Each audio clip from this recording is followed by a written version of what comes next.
Allah تحريما مؤبدا أو اللاتي يحرمن تحريما مؤبدا ko ben sonnaɓe tawa ɓe harmay e gorko on harmugol pomolinagol ha pooma wa hunna 14 ɓelle ko ɓe 14 sab'un yahrumna bin nasabi jeɗɗo e ɓen ɗon ko harmirta ko sabu enɗan ɗan ɓattodiral ngal asko on وسبع دخلتم بهن فلا جناح عليكم وحلائل أبنائكم الذين من أصلابكم وأن تجمعوا بين الأختين إلا ما قد سلف oɗo ka haka aya ngasi ɓe jantaɓe ɗo harmanɓe neɗɗo jeɗɗo ɓen ko sabu asko enɗan ɗan jeɗɗo ɓen ko sabuji goo imma sabu jombidirgol sabu jombinirgol harmiɓe sabu ani esrayagal ngal sabu esrayagal sonnajo ben on tigi ko on sonnajo ɗon harmiri ko ɓay ben on tigi jombimo ma soro makko jombimo gotoɓe tun ma yumma gotoɓe tun ɗum kadi dagaki idan ɗo o wi yumma waɗay détailgol yahin ha o détane hoore makko kanko toon awalan e ɓeeɗo allati yahrumna bin nasabi ɓeɓe no harmira sabu asko wa bayanuhunna kama yali ɓangingol fi maɓɓe kono arta ɗo ni al ummu wal jaddatu yumma on tigi e pati makko li gawli taala hurrimat alaykum ummahatukum debbo e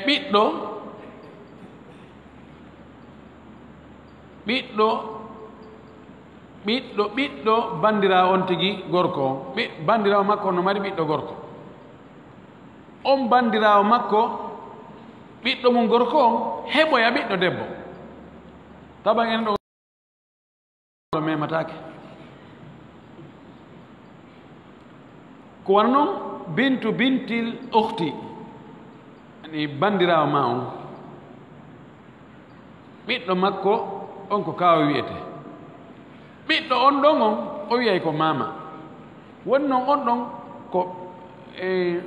ani bandirawo ma on woni ko ɓiɓɓe mum worɓe ɓe ma ko ɓiɓɓe mum rewɓe ɓe ɓen ɓiɓɓe maɓɓe ɗon ɓen ɗon mematake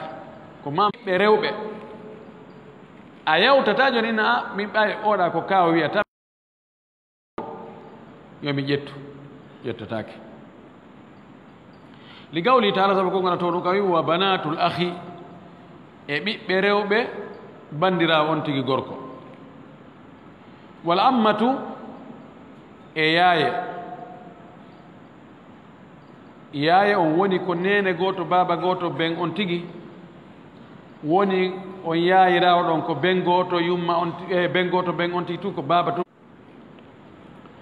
almula'anatu huɗodiraɗo alal mula'ini e huɗodirɗo e makko gorko on si gorko poɗodiri e ɓeygu muɗum fi reedu ma ɓiɗɗo gorko o yeddiwi na ɓiɗɗo anni ma ndu reedu na min jeyi ndu fe na mi reedi ma ɗum debbo ginni o satti koyeɓe wondu gorko on atto wonda taw ɓay ko kanko accuse no ardu ka suratu nur ko min jeeyi ma debbo ngin ha tigi tigi on ɗum ɗo seytane fooli na onon jeeyi dewgal ngal bonaɗi kono simo ɓe ŋatike ha ɓe wondi c'est fini hakkude maɓɓe lima rawa aljawzajaniyu sabu oɗo ko filli ko an sahli bnu saadin qala o wi madati sunnatu sunna on feƴƴino debbo si ɓe huɗodiri fi riwugol reedu ma riwugol ɓiɗɗo wonde ɓe jombidirta aduna ɗum ɗo mi anda goɗɗo gono wolisina ɗum wa yahrumu birradai kadi ma yahrumu binnasabi min al aqsami assabiqati no harmira kadi sabu muynugol ngol ko harmiri kon sabu enɗan ɗan e ɗe pecce ɗe feƴƴude dow ga fa kullu mra'atin kala sonnajo harumat binnasabi o harmiri sabu asko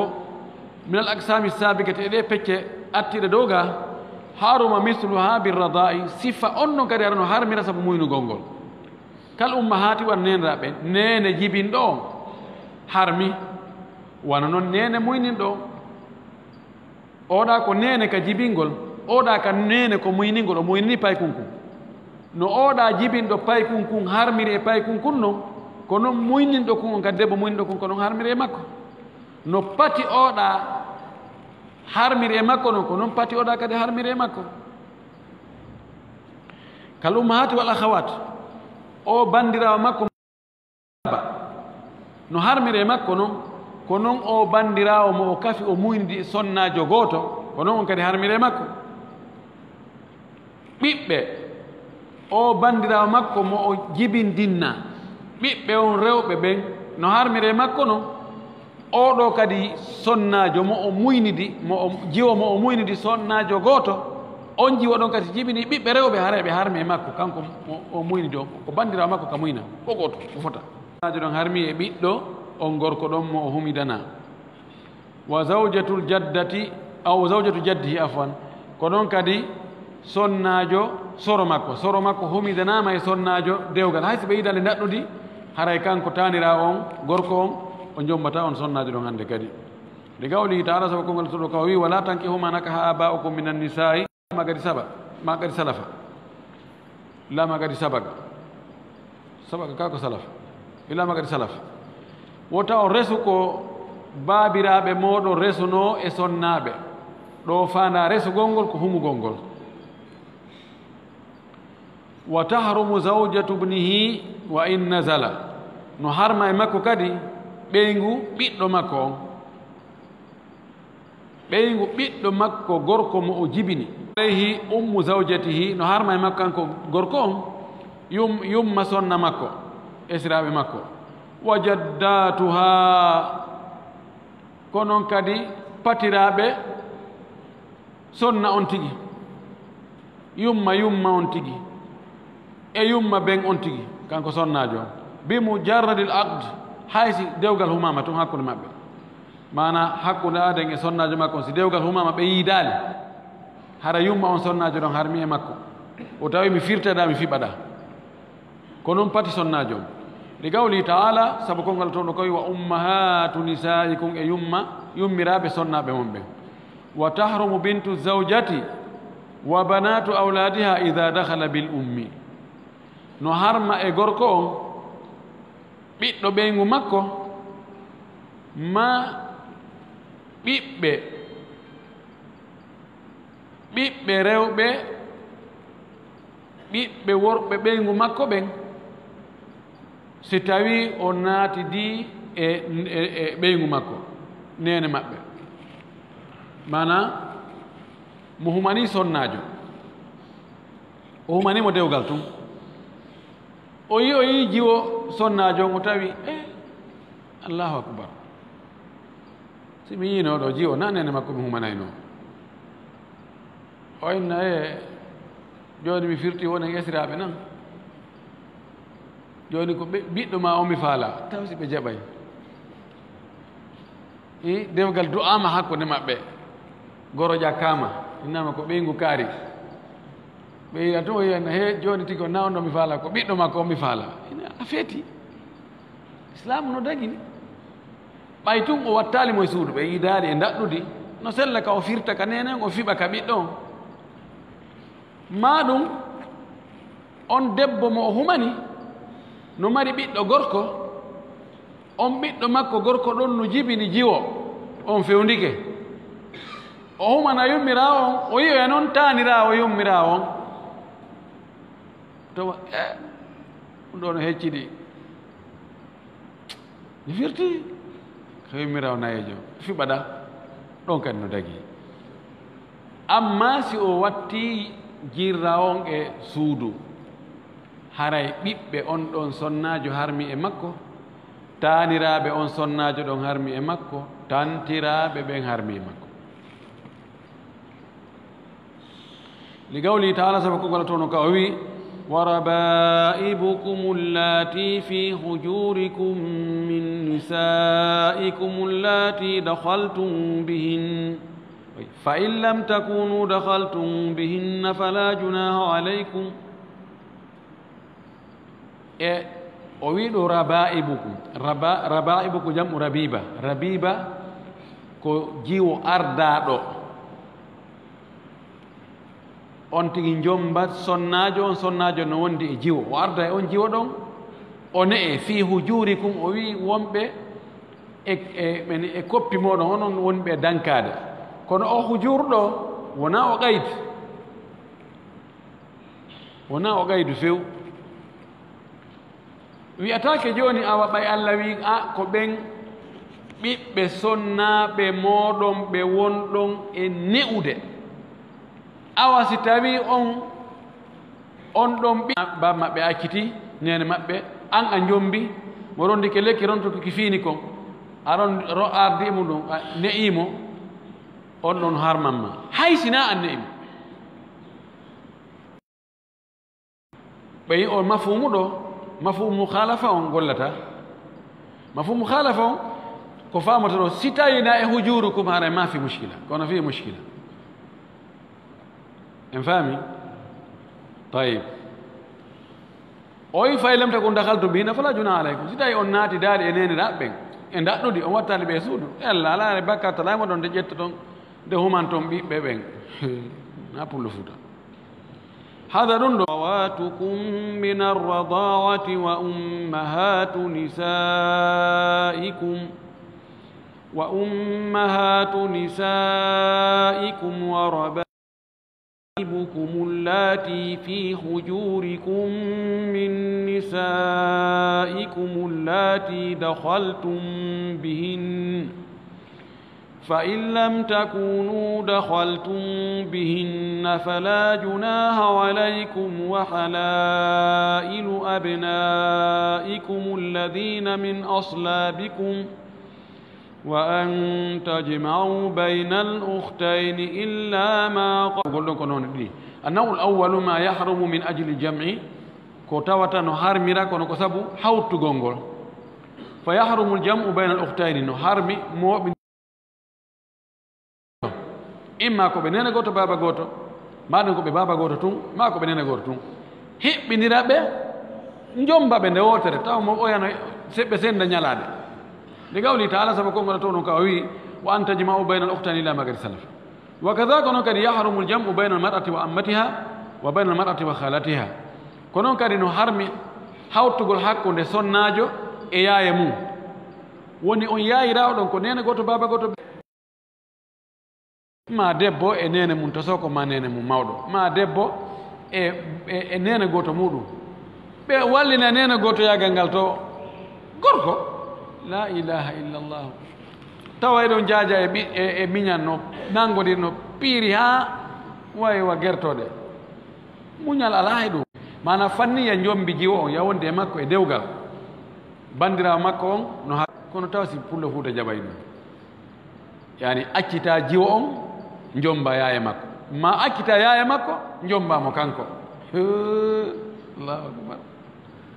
kono kal islam no dagi muttafaqun alayhi wa qad bayyana sallallahu alayhi wa sallam alhikmata fi dhalika hina qala alayhi salatu wassalam innakum idha fa'altum dhalika fa idha tulliqat almar'atu wa intahat iddatuha sitayno sonnajo on accitama hallat ukhtuha haray bandira makko on daganike modi makko accituɗo mo on wa ammatuha ko noon kadi yaye makko daganike on gorko accituɗo mo modi makko wa khalatuha ko noon kadi nene makko to soko no daganimo haray dagi ka modi makko ya jomboya nene makko to soko ma yaye makko l'intifa il mahdhuri sabu ko haɗano kon iwi joni sinirayagal ngal num gerdugol ngol pongodirgol ngol ala ɓa joni ɓe kafa modi ɓay wari غيران واري وناتك الإسلام لا رماكي كسرنا بنجل مردا وإلا مرساب الحمد لله وماكي اختار منهن أربع وفارق سائرهن سوى يبين دون نايو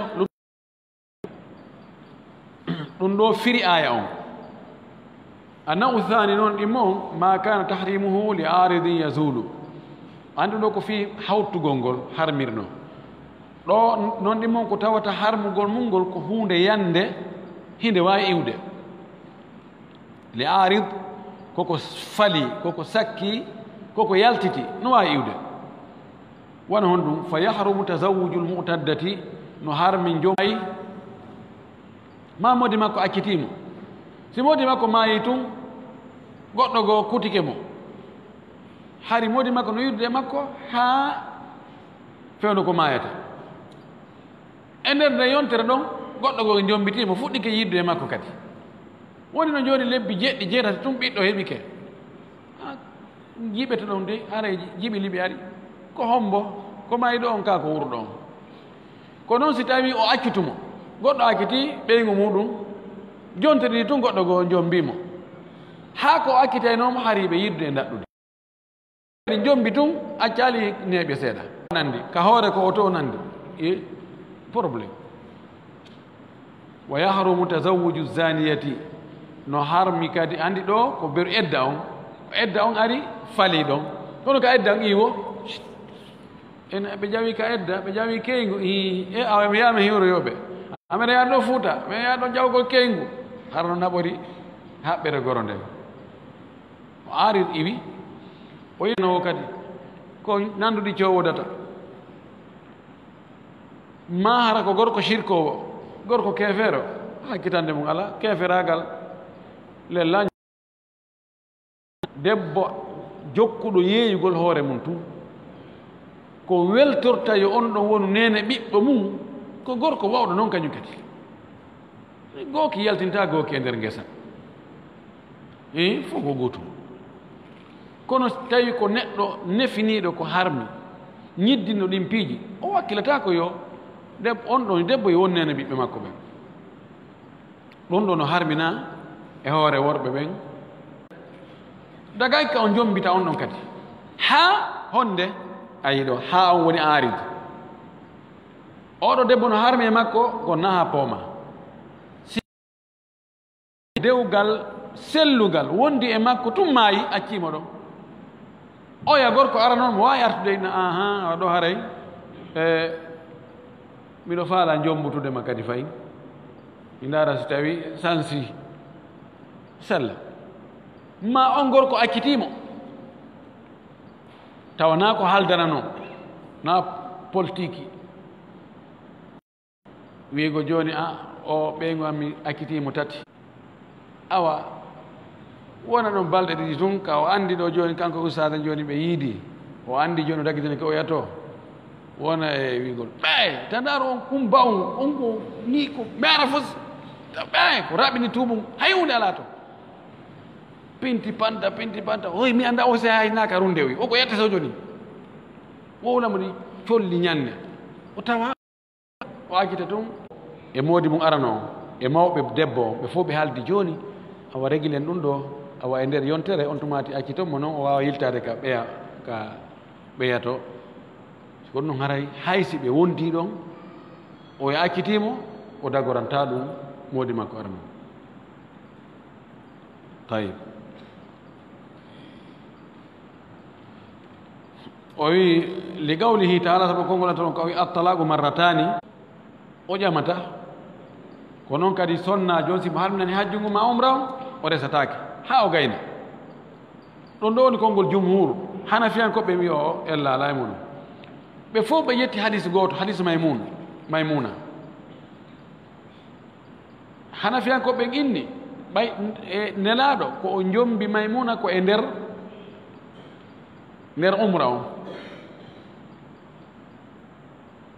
kono ko selli kon hari o gayni umra on ɓay ibnu abbas o wi ko kanko wonno nuleteɗo sikki de ko ibnu abbas kako hombo nandi o wi ko min wonno ambassadeur on hakkude nelaɗo e maymuna o wi kono nelaɗo jombali mo sinatu o gayni fes umra makko o waɗi tahallul e riwayaji goo no holla no wawi wasi hari o jombo o waɗa ko ɓuri hewde kon e maɓɓe ñande ɓe rewɓe tawi ɓe ala haajo debbo mo ɓe akkite ɓe yahay ka église ko moƴƴi kon e to harata on ko julɗo taw noon so ara jamugol kama kono jo ndarane ha o wi do mo faalaji o amen kono ko portojo o wi kono o wi kono o naataka l'islam sabu a annda taw on portojo ko feƴƴindinni e jiwo ma on ha si ɓe wawi hewtude e kamawɗo no wawa tawa ɓe haarodirino tew ay ko heewi kon kamɓe on jikku maɓɓe on ko heewi kon ndehi ɓe jombidira tawa mo ɓe humpitike o yaha yoni ketti andi ɗo hi ɗum ɗo no hawraninmi yuminu wota on jombin worɓe shirko ɓen ɓiɓɓe mon rew ma bandiraɓe maɓɓe ma bandiraɓe moɗon ha ɓe gomɗina ayi ha sonti gomɗini haɗa dagike muslimu mra'atan kafiratan ko noon kadi gorko julɗo o jombata debbo keefeero si wona gooto e ahlu kitabi en sabu li gawli taala sabu kongola toon o ka o wi wala tankihul mushrikati hatta yu'min wota on jombu shirko rewɓe shirkoɓen ha ɓe gomɗina no ittintinna ɗo ahlul kitabi o wi wa qawlihi taala e kongol ara alyahudiya wannasraniya alhurra kamɓe kadi ɓe jogii ko yettesoɓe fa yajuzu lilmuslimi an yatazawajaha no dagani gorko julɗo ka o jomba chrétien jo ma juif jo li qawlihi taala sabu kongola to ɗum ka o wi walmuhsanatu min alladina utu lkitaba min qablikum e saŋiɓe muhsanatu ko saŋiɓe ko rimɓe ko hiwɓe hoore mum min alladina utu lkitaba min qablikum e ɓen okkaɓe defte ko atti on ɗon ko alyahudi annasara yani ni on wa takunu hadihi l ayatu oɗo aya wonay mukhassisatan ko o hertinɗo li umumi l ayatayni sabigatayni ko hunni kon e ɗe ayeje ɗiɗi attiɗe fi tahrimi nikahil kafir